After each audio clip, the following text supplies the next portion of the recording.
Welcome to Wide Angle. I'm Jamie Rubin. Imagine a country where one man combines the political power of President Bush, the media influence of Rupert Murdoch, and the wealth and ambition of Ross Perot and Steve Forbes. That country is Italy, and that man is Prime Minister Silvio Berlusconi. May 2003. Silvio Berlusconi's soccer team AC Milan has made it to the European Club Championship in Manchester, England. Back home, Milan fans root for the Prime Minister's team before a giant television screen. In Rome, 350 miles south, journalists are rooting against Berlusconi, the man they say is threatening press freedom in Italy. Soccer is a passionate distraction from the political struggle being waged between media and government, in a country where most people follow soccer games more closely than their Prime Minister's landmark corruption trial. It's a big summer for Berlusconi.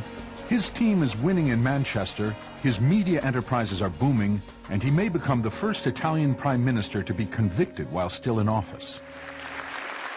C'è un risvolto psicanalitico nelle parole del Presidente del Consiglio. Bisognerebbe farlo analizzare, cioè sommato. Berlusconi is anything but crazy.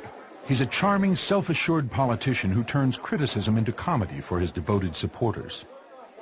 Siamo governati da 4 scalzacani. Gli elettori non si sono accorti di votare un signore che aveva le scarpe sporche di fango. Questi sono i toni bassi con cui questa sinistra si rivolge al Presidente del Consiglio di tutti gli italiani. Loro sono l'Italia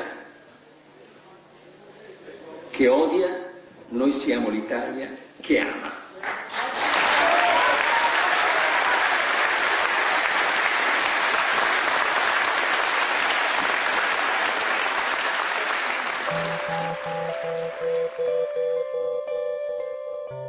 When Berlusconi entered politics in 1993, he was a self-made media tycoon. Italy was undergoing a revolution led by Milan judges investigating corruption at the highest levels of politics and business. They called their campaign Mani Pulite, clean hands. Berlusconi sold himself as a charismatic problem solver. Berlusconi è un grande comunicatore, non solo verbale ma anche visivo. È un uomo che ha iniziato la sua carriera come animatore su navi da crociera e quindi ha una grande capacità di tenere la scena e come vedete ha sviluppato quello che nel linguaggio della comunicazione si chiama un format, cioè una modalità tipica di presentarsi in pubblico con un vestito più o meno simile e poi con questo inconfondibile, smagliante sorriso. His charm and business savvy has made him one of the world's richest media barons, with a personal fortune estimated at $6 billion. Citizen Kane is a mouse compared to an elephant. I mean, Citizen Kane was a very wealthy man who owned an important newspaper. Berlusconi owns half of Italian television, controls the other half, public television, controls all the advertisement, which in the business is no small thing, as you may know. He conditions most of the press. Citizen Kane is, as we say in Italian, una pulce. Nothing. In just 1 year, Berlusconi built a political party, Forza Italia, from scratch. Putting his television and advertising machine to work, he became the leader of a new governing coalition in 1994. Considero Berlusconi un politico, come dire, un po' di accatto, un signore che ha fatto la politica, perché questo gli ha permesso di attraversare un momento di crisi personale, lo dico perché me l'ha detto lui, e mi ha detto che doveva entrare in politica perché lo facevano saltare per aria, e avrebbe avuto anche delle noie di tipo giudiziario. After just 9 months in power, Berlusconi's coalition collapsed, and his personal business history came under investigation.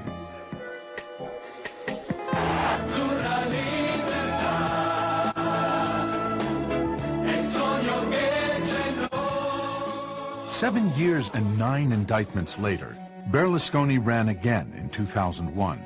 His campaign literature included an illustrated biography called An Italian Story. È un testo, un libro, che è stato tirato in molti milioni di copie ed è stato inviato in tutte le case degli italiani a primavera 2001, cioè subito prima delle elezioni politiche. Questo opuscolo è tutto centrato sulla figura personale di Silvio Berlusconi, è come se il partito fosse un appendice della persona e non viceversa.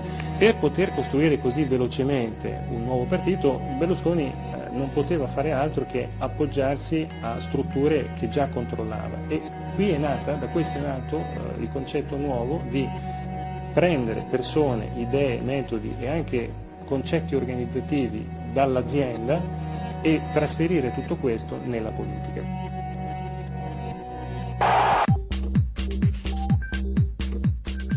Berlusconi was as original in politics as in business. Until 1985, privately owned TV stations could only operate legally in local markets. Berlusconi challenged the state's monopoly on national broadcasting and its network, known as RAI, by building his own network of local stations. This was the cornerstone of Mediaset, his media empire. Tutta la storia di Berlusconi è segnata dal fatto che all'inizio è veramente un innovatore, è uno che cambia radicalmente il paese. E prima di fare la TV aveva creato questo quartiere residenziale per famiglie borghesi nella periferia di Milano, si è chiamato Milano 2, ed era una città ideale. Quando fa le cose le fa sempre al massimo e naturalmente pensava di fare una TV all'interno di questa città. Carlo Freccero worked closely with Berlusconi as he started his makeover of Italian media. L'Italia era dominata da un sistema monopolistico dalla RAI, è una TV che ha 2 canali, uno democristiano e uno socialista, ma di fatto è grigia, finisce alle 11, è una TV dove le ballerine sono tutte vestite. Since the 1950s, RAI TV was a state-owned network with its channels divided among the political parties. Berlusconi broke the monopoly and created a whole new advertising market by importing popular American soaps, sitcoms, and drama series, and an endless cabaret of dancing girls. E invece questa TV comincia invece ad acquisire un altro valore quando appare tutto questo mondo nuovo, nuovissimo. Si cominciano a vedere di notte degli spogliarelli, dei porno, dei giochi strani. È come se si fosse stappato in qualche modo la pancia del paese. L'Italia vuole ubriacarsi, divertire, consumare.